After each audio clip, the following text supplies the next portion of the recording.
İyi günler arkadaşlar. Kanalımıza hoş geldiniz. Bugün yine sizler için yepyeni videolarla karşınızdayım.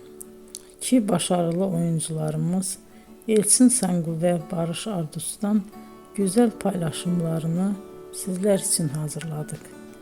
Elçin Sangu, Sevdim Alabora, Yalancı ve Mumları, Kiralık Aşk, İyi Günde Kötü Günde bu dizilerde rol almış ve herkes tarafından çok beğenilmiştir.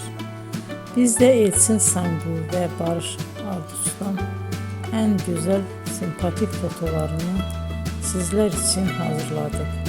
Bu karelerin devamını istiyorsanızsa emeğe saygı olarak kanalımıza abone olup yorum yazmayı unutmayın arkadaşlar. Teşekkür ederim.